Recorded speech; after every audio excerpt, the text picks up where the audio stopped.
Hey everybody, we're going to talk a little bit about the myths and realities of the Wild West today and cover some information about some of the personalities involved in the time after the Civil War. Again, kind of a complimentary lecture to some of the readings you've been doing in the textbook.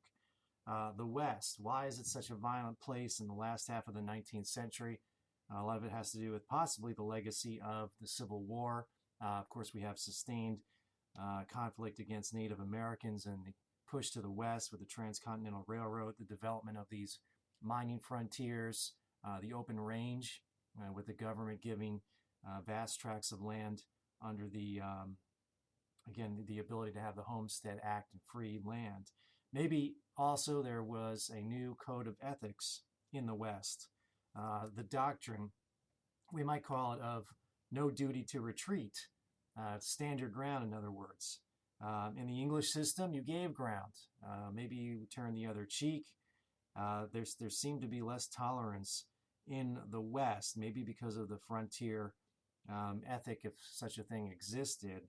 But certainly, state after state canceled the old way of giving ground in a fight and definitely invoked some kind of unofficial rule of holding your ground.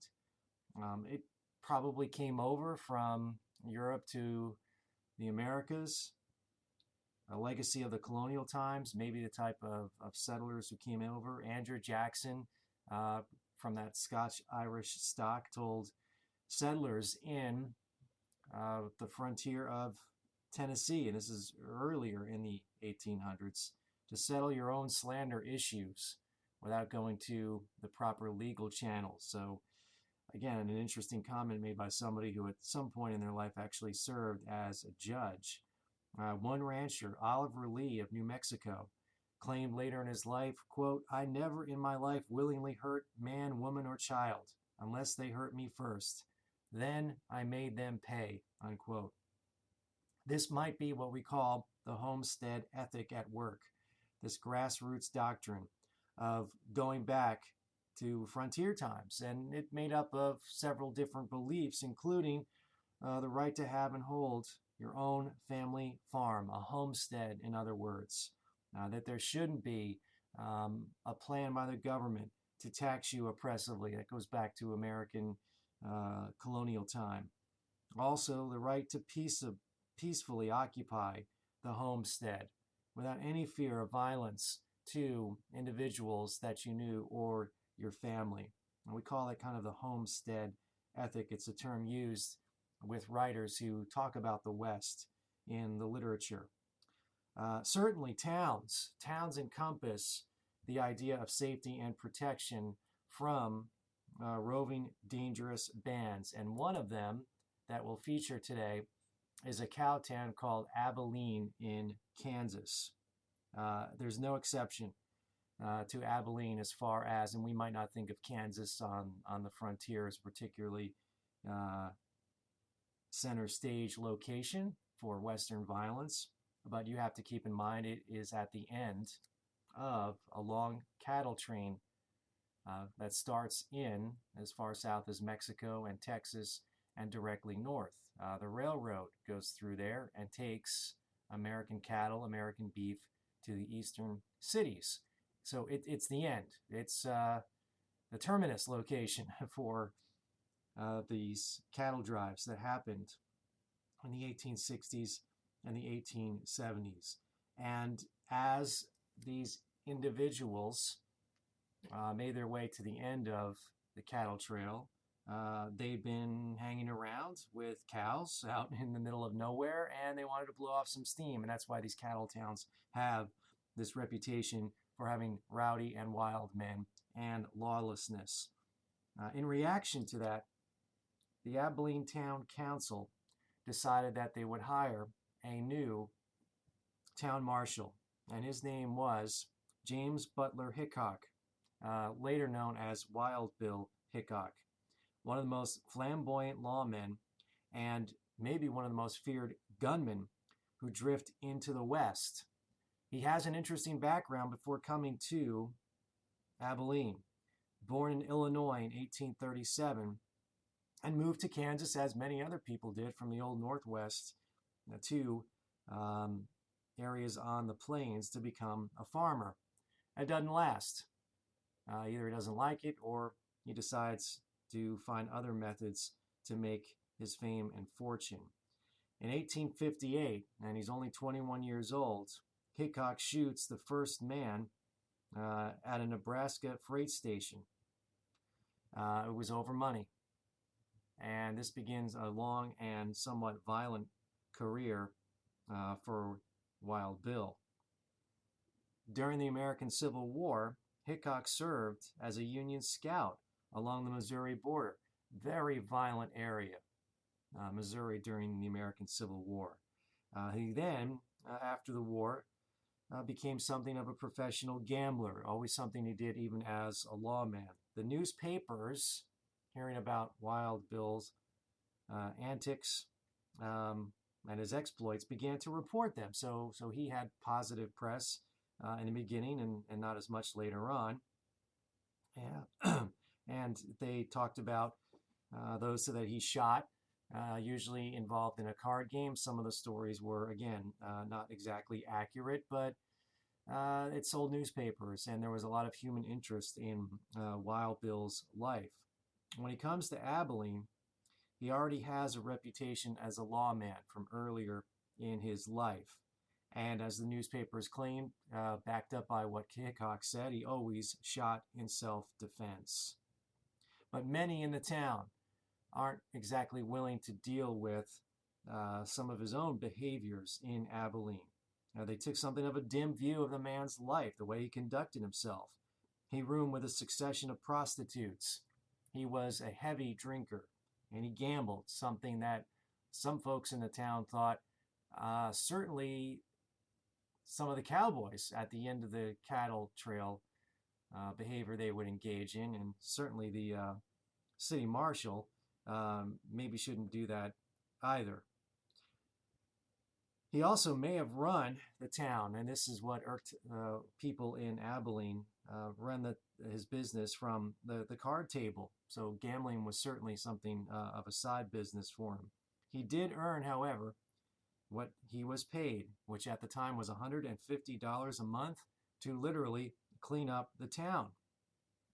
And what town marshals or city marshals would do to keep law and order is, of course, make sure that when these rowdy groups rode in, that they would know that there is law and order. But in between those end of the cattle drives, there would be, again, a lot of slow times. And most marshals had to deal with very mundane topics. Again, doesn't really back up the notion of the Wild West as a particularly glamorous or Hollywood-style set piece. The everyday tasks of a town marshal might include picking up trash and making sure that it was disposed of properly, clearing the town or the streets of dead animals. Again, not exactly the most glamorous line of work, certainly not one they're going to make TV shows or westerns about, but again, dozens and hundreds of marshals in their careers like Hickok would have had to make that part of their everyday duties as town marshal. Hickok's presence alone, with a glimpse of what he carried, pearl-handled revolvers, again, intimidate people, and that was the idea. He was armed, and other people either weren't supposed to be or they monitored those who were armed in the town. One drunken cowboy recalled of his time in Abilene, quote, "When I came along the street, he, Hickok, was standing with his back to the wall and his thumbs hooked in his red sash. He stood there and rolled his head from side to side, looking at everything and everybody from under his eyebrows, just like a mad old bull. I decided then and there I didn't want any part of him," unquote. Hickok practiced what the best lawmen in the cow towns, the mining towns, and other places in the West knew worked. What policy did they engage in? Gun control. It keeps the peace for months. So there is this common myth of the West as a violent place, and it was. everybody was armed? No, not necessarily. So what they often did in cow towns is made residents and non-residents check their guns while they stayed in the town. Everybody armed, everybody jumpy, led to, again, issues of random shootings. So that was his policy. He could be armed for the protection of the town, but others not as much. And we see across the board lawmen doing that. And more modern Westerns get that part right. Turn your guns in. If you have a gun, if you refuse to turn it in, people will say things and the marshal will probably visit you. He is able to, despite his personal shortcomings, as many people thought, and his behavior, keep the peace in Abilene. Then a gambler named Phil Coe, who may have been competing with Wild Bill Hickok over a girl, shows up into Abilene and fires a few shots in front of one of the establishments, the Alamo Saloon. Hickok rushed to the scene and both men began firing at each other. A deputy who tries to help Marshal Hickok is shot dead. Coe himself, Phil Coe, is shot in the gut and later dies. The public of Abilene seemed pretty satisfied with what took place. The town council, however, decides not to renew his contract. Many thought Hickok was simply too harsh, too violent, and that his reputation might attract the wrong type of people into Abilene. So the council also votes to declare their town off limits to cattle drives, the core root of the problem as far as they're concerned, and this pushes them farther away. Again, it's not good for business, maybe good for the town in general. Well, after Hickok loses his job as marshal, he becomes more of an alcoholic, jobless. He drifts in the West. He joins Buffalo Bill Cody's drama in eastern states. Buffalo Bill was running a Wild West show that dramatized Indian and Army battles and tried to, again, present something of a romanticized version of the ever-fading West to folks in cities back in the East. Hickok didn't do well. Not reliable, often drunk. He threatened to shoot stagehands in the Buffalo Bill show. And also, he at one point fired blanks at the Indian actors in this production, and that drove him away from that possible opportunity. So he went back to the only life in some ways that he knew. He returned to the West and drifted from cowtown to cowtown and mining camp as a card player. Again, that's some of his side vocation there in cards. In 1876, Hickok finds himself in Deadwood, in a Dakota town, and he's at the number 10 Saloon, pictured here in the slide. And again, representative of kind of a new frontier area. Playing cards, Hickok typically has his back to the wall. That's his general rule. That way he can't be approached from behind, and in case anyone who he may have had an altercation with in the past chooses to confront him. Someone had that seat. And so uncharacteristically, Hickok has his back to the door, and a man named Jack McCall approaches and shoots Wild Bill. McCall was convinced that Hickok had been responsible for his brother's death in an earlier cow town, which was not exactly the case, not really based on reality. But at the end of it, Hickok was dead. McCall had watched the game for a moment and then pulled a revolver and blasted Wild Bill. Bill, again dead, dropped the cards that he had, and the fabled dead man's hand, aces over eights, became kind of a legend in folklore of the West. So that's someone who's interesting to talk about, Wild Bill, because he, again, kind of skirts both the legal and not so legal part of what's happening in this area. Again, the myths and realities of the West. We'll talk a little bit about some of the individuals who were part of it. So switching gears, again, I want to start with a story that happens in 1873. There's a small band of men who loosen a rail at a blind curve on the tracks, railroad track. It was a railroad that was owned by the Chicago, Rock Island, and Pacific. And this is happening near Council Bluffs, Iowa. So this group loosens the rail. And of course, that's going to cause a disaster. And then they wait for the train to approach. Within minutes, the train, not surprisingly, derails, killing the engineer. Masked men clamor on board looking for loot on the train. The train itself may have had its own safe, may have been carrying a substantial amount of money. At the very least, maybe the passengers had valuables, which part of this gang began to collect. When others in this gang found the safe, they discovered it contained $2,000. Pretty good payoff back then. They mount horses and, waving their hats, they ride off into the night. These are elements of the Jesse and Frank James gang, sometimes called the James Gang. And they had an interesting history.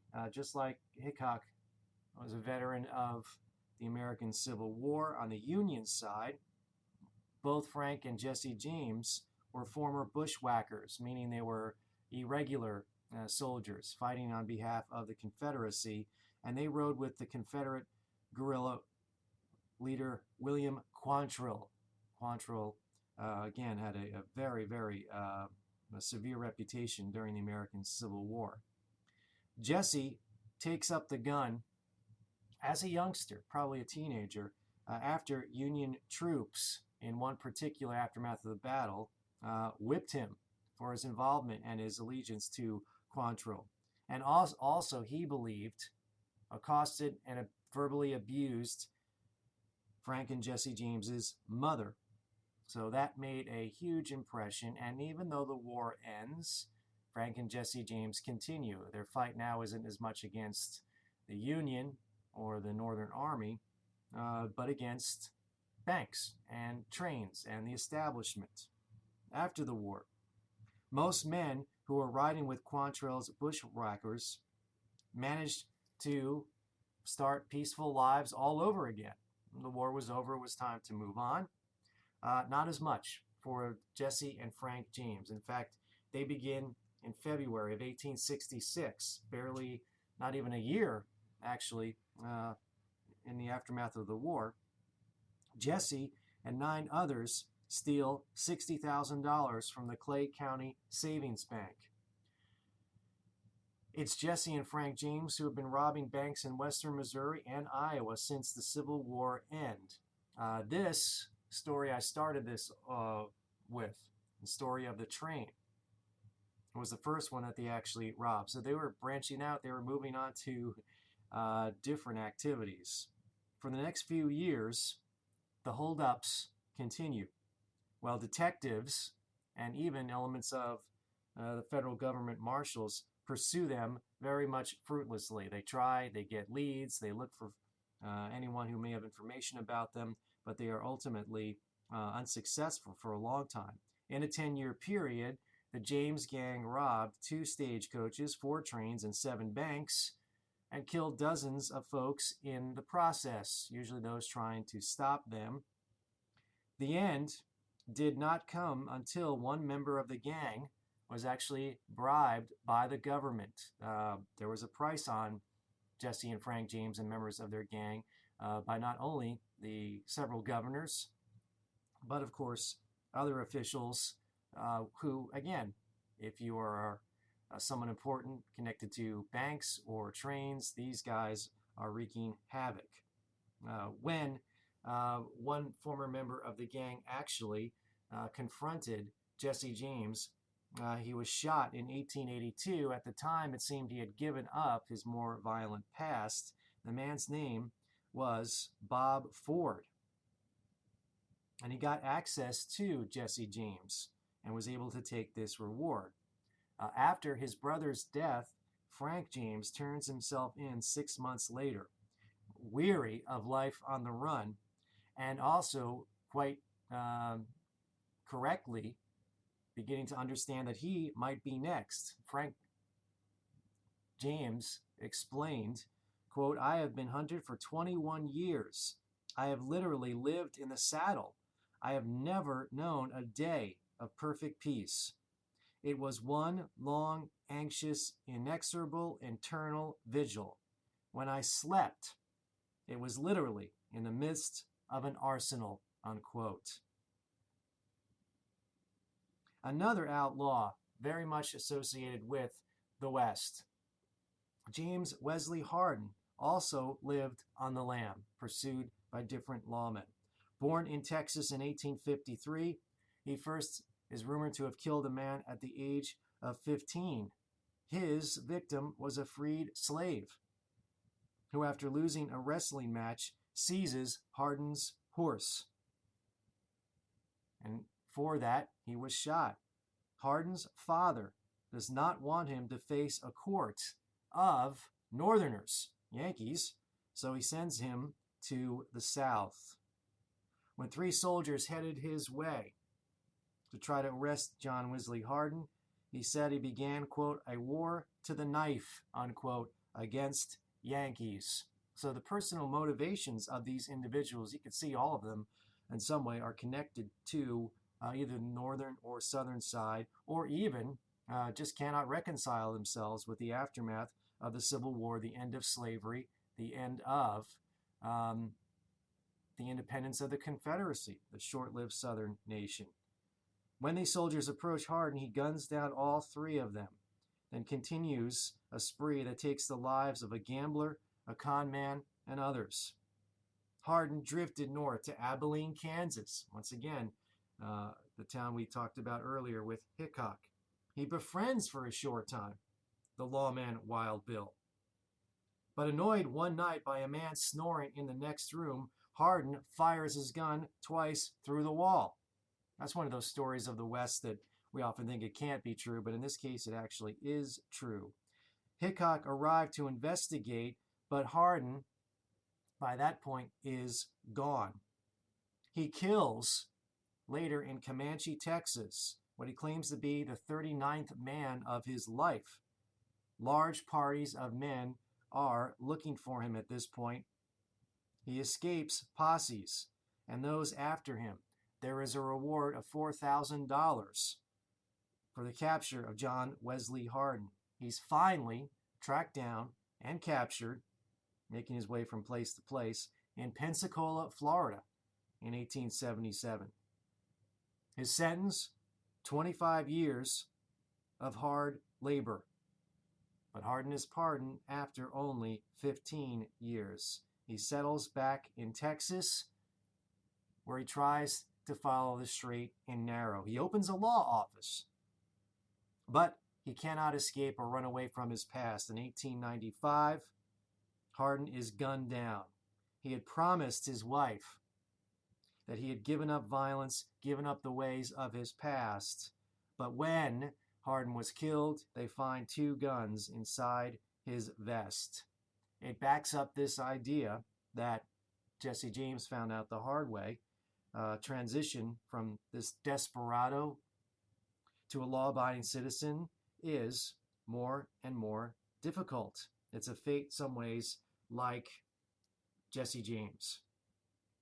2 currents are coming together as we see and talk about the legacy of the West.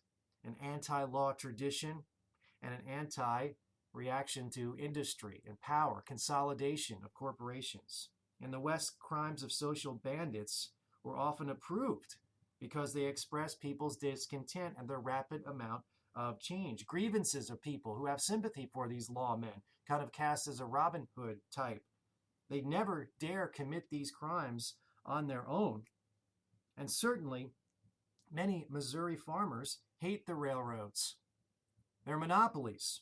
The James brothers are praised in the press as, quote, bold highwaymen. who, quote, exact tribute on banks and railroad corporations and express monopolies. Their exploits, again, make them these kind of folk heroes. And maybe the entire idea that's encapsulated in the West is expressed by a man named Nat Love, an African-American cowhand who claimed to ride with the James Brothers gang at some point. It's Love who says, quote, while they were robbers and bandits, yet what they took from the rich they gave to the poor. Very Robin Hood style. Here's Love continuing. And if they were robbers, by what name are we to call some of the great trusts, corporations, and brokers who have for years been robbing the people of this country, unquote. Again, case in point, Love's quote summarizes very well the frustration of a lot of individuals. Now, by the early 1880s, we're seeing this nostalgic throwback to a simpler time with this cowboy homestead ethos, this code of ethics, combining with the changes happening in the American West. The idea that small farmers, homesteaders, replaced by corporate farms, corporate ranchers, the railroad, large mining industries as well, replacing placer mines, meaning individuals just looking for precious metals, industrialization. So people are responding to this, and literally they can identify those forces of modernization as, again, not evil. And they're just simply carrying out frustrations of a lot of people. Now, by the early 1880s, there's a vast section of southeastern Arizona, Cochise County. It becomes another battleground, maybe one of the most famous in the stories of the Wild West and the Old West. It's a conflict in both rural range areas and the urban streets of the county seat, which is known as Tombstone. There we have mine owners, so Tombstone, again, a mining town, and managers. And some of the divide that happens in the West deals with politics. Many of these mine owners and those associated with the corporations are from the North. They're from the East. They had lived somewhere else, and now we're looking for new opportunity. They were also in their politics Republican, meaning they sided with the Union during the Civil War. So that's another element that people don't often consider. They stand for incorporating businesses, making them larger, shutting out small competitors. That's the perception, at least, and that's why we have some of these divides in towns. They face off, the Northern Republican mine owners and managers, against urban Democrats, small ranchers, small rustlers, and cowboy outlaws in Glayville, which is near Tombstone. They include a couple of individuals that you may have heard about associated with what happened in Tombstone. Curly Bill Brocious and John Ringo, or Johnny Ringo. They rode into Tombstone for a boisterous good town associated with this cowboy outfit that operated. They faced off against two brothers recently moving to Tombstone who both had reputations for being lawmen. On the left, Wyatt Earp. His brother on the right is Virgil Earp, who also came in with other Earp brothers, Morgan and Warren. They were approached because, especially Virgil, Wyatt gets a lot of the reputation as a lawman, but Virgil had as much, if not more, success in his earlier career. They're approached by town leaders to help maintain law and order, which was good for business, which would, again, reinforce Tombstone being a destination, which was good for everybody. The Tombstone elite turned to these two brothers in an attempt to end the killings and the bad reputation of the town. In contrast to the Earps, you had some small ranching families near Tombstone, the Clantons on the left. The McLowrys on the right. Unfortunately, I couldn't find a good picture of the McLowrys alive. Here they are with one of the Clantons on the right after they met their violent demise. The Clantons and the McLowrys, and again, maybe you could say Curly Bill and John Ringo, favored the unincorporated, pre-modern, traditional values of the rural cowboy coalition. And so they face off against the town fathers who want the Earps to drive out the cowboy groups. The Earps side with this urban elite. One of the reasons is that in addition to being lawmen, they also speculate in mines around Tombstone. And they also, again, have a side business, real estate, and also buying establishments, or at least an interest in some of these saloon establishments within the town. The personal feuds with the McClantons and the McLowrys, along with someone else associated with the Earps, Doc Holliday, turn to the eventual shootout and fabled shootout at the OK Corral. The shootout leaves two of the McLowrys and one of the Clantons dead. Most of those involved are wounded, including most of the Earp brothers, except for Wyatt, who escapes any injury. Later, after the shootout at the OK Corral, which happens in the street, not really in the corral, kind of just near the corral, and it happens very quickly, Morgan Earp is gunned down and killed, and Virgil is later seriously wounded. And this happens in an ambush, probably instigated by this gang. Tombstone, of course, probably pales in comparison. We think this is the most violent episode of the Wild West, but it's not.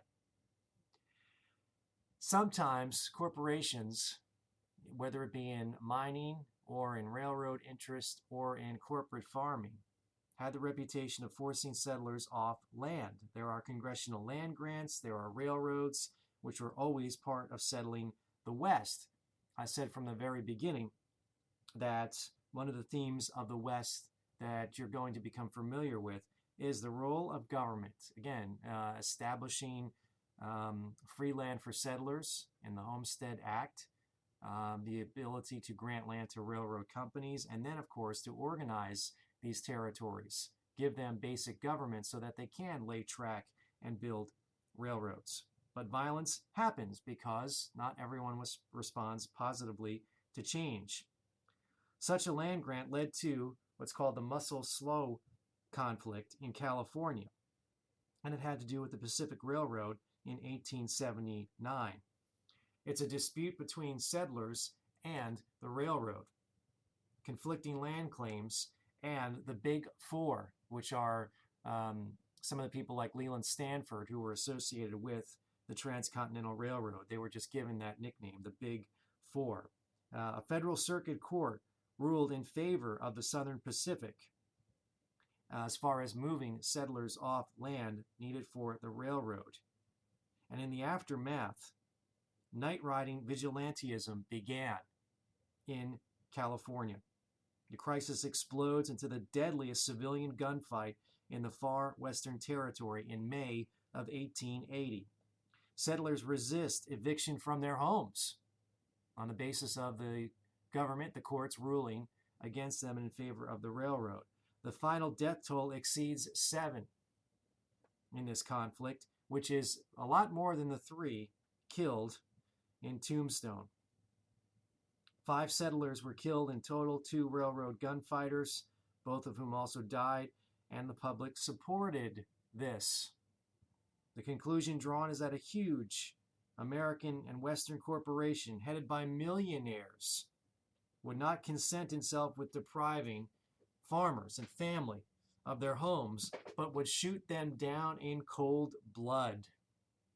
So the American public backfired against, and the public opinion was decidedly for the settlers.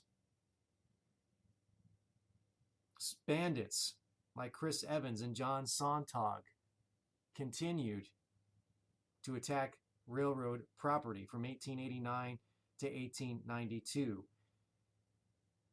The American public, reading about what's taking place in California, was living vicariously, excited by what was happening. In many ways, the same thing was happening with Wild Bill Hickok and also, of course, with Jesse James. The duo of Evans and Sontag fight in two spectacular shootouts with law officials and detectives, and the last one, they were both killed. Well, someone else that we need to talk about in relation to the West is, of course, and maybe the most famous individual that we know of in kind of a very short, violent life, is Billy the Kid. And this takes place under the backdrop of what's called the Lincoln County War. This is southern New Mexico and Arizona, a bloody ground into the 20th century. Even when we typically say, oh, the Wild West is over and things have kind of quieted down, that was not the case. The Lincoln County War, one person has called it a veritable university for gunfighters.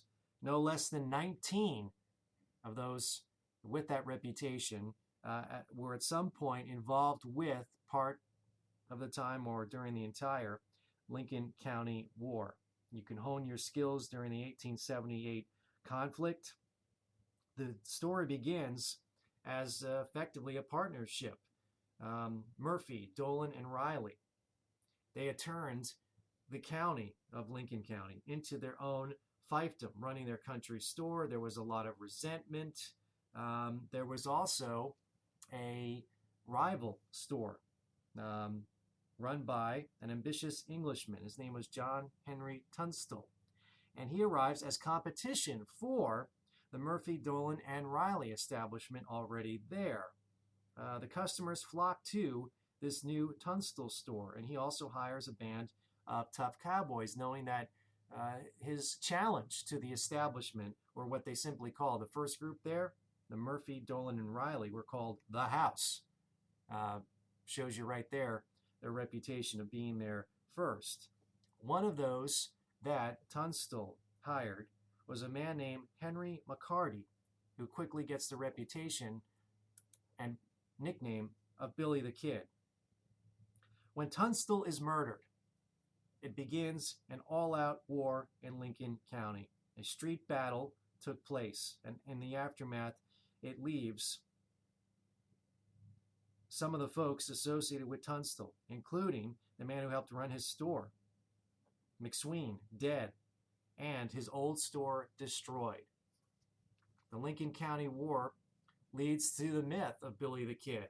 He actually was born in New York City. This may be one of the only photographs made of Billy the Kid. His father died when he was young. His family moved across the nation, ending up in New Mexico under the alias, sometimes, William Bonney. He went by many during his short life. As a teenager, William Bonney, Henry McCarty, whatever he's called, commits theft, escapes the law, kills a bully, and then works on the Tunstall Ranch. So this is somebody who takes Billy the Kid in, and then later in this violence associated with the county is gunned down. It takes until 1989 for the real biography. Again, that means in some ways that the research around Billy the Kid was so steeped in legend that people didn't really know the true story, the true background. They crafted stories about his life and the biography about him based on myth and not exactly the facts. So in 1989, a authoritative biography with all the research done is finally able to discuss who this guy is. And he is neither, as earlier biographies have claimed, a hero of the myth or a psychopathic killer. But he has a short, violent life, and he kills probably about 10 men in that time. His career in his last 2 years collides with the forces of change in the West, and it becomes a statement about how America is developing. He tries and fails to become a law-abiding citizen. Again, remove himself from everything connected to the Lincoln County War. But the nickname the Kid shows up in the newspapers, and he can't ever shake it. He's denied rightful pay from a ranch owner. And he also becomes the victim of a broken deal by the New Mexico governor, meaning people are out, he believes, to get him. All of his avenues for a peaceful life have closed, and then he goes into becoming a full-time outlaw. He leads veterans of the Lincoln County War, rustles cattle. Not surprisingly, the ranchers and their hired hands pursue him. He's pursued by a coalition or a group of different individuals, businessmen, cattlemen. They pledge to end the theft and silence the guns of Billy and his gang. It's not that easy to do. Billy has friends among the Anglo and Hispanic populations in the area. People gravitate towards him. His sunny disposition helps.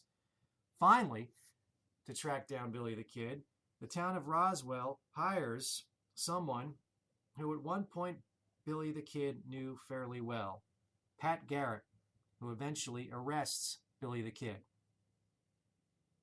When he's about to be executed, Billy escapes, shoots 2 of the guards, and now his fame, his ability to escape death and to escape violent confrontations becomes the work of Western newspapers and dime store novels, which only increase the legend. Pat Garrett tracked Billy the Kid to his favorite hangout that he knew about, going back when they knew each other in better times, and in the midnight darkness shoots Billy the Kid dead. Another episode, finding, arresting, escape, and then finally tracking down and killing Billy the Kid, in the story of a town and a country where the wealth and large-scale cattle owning was becoming the law, the rule, really. And in that rule, you had to have laws. And this Wild West was romanticized by people to this day, of course, but it wasn't good, in other words, for business. There's no room for lawlessness. There's no room for instability brought on by rivals, or the idea that in Tombstone, people blowing through town and attacking the establishment, again, hurt profits and hurt business. And that's why the City Fathers hired the Earps. In the Southwest, the violence continued. There were wars over closing the open range. They had a series of conflicts called the Fence Cutting Wars. Central Texas in the 1880s, with a new addition of something that was really a symbol of more corporate ranching. That was, of course, barbed wire. Cut the wire, allow the free range to operate. Again, that was going to bring the ire of businessmen. So the most enduring image of the West, as we have it, of the Wild West, when we talked about, again, these are isolated, some of the stories I chose to talk about. Yes, it was wild. It was maybe not as violent with daily shootouts as people think. The gun that won the West, people like to say it was a rifle or it was the classic 6-shooter. Probably more than anything else, it was a shotgun, because you didn't have to be very skilled to operate it.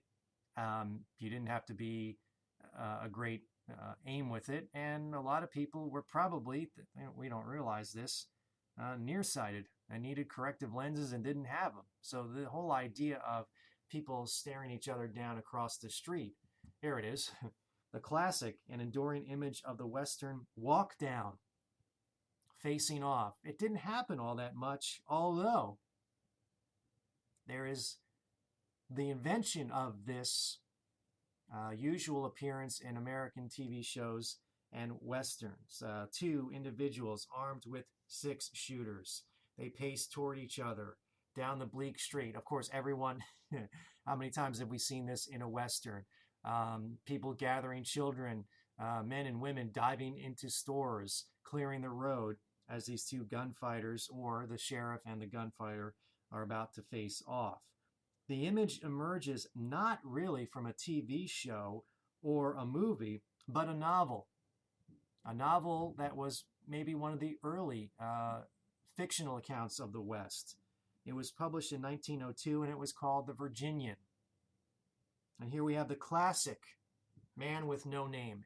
In The Virginian, the hero of the book actually gives his name only one time. And that's the only reference to it. And it's so much of the Western man of mystery. Shane, we think of that movie. We think about Clint Eastwood's Man with No Name in the spaghetti westerns. Have to deal with what was written about and are based on the book, The Virginian. So it is the Virginian, the man with no name, who slays the enemy, the evil character in the book, Trampas, and it becomes a central event. Yet the walk down in the book, to which we see these in film and big, large screen and small screen, may have actually been based on a real event in Springfield, Missouri, and it may have had to deal with the person who started the whole story.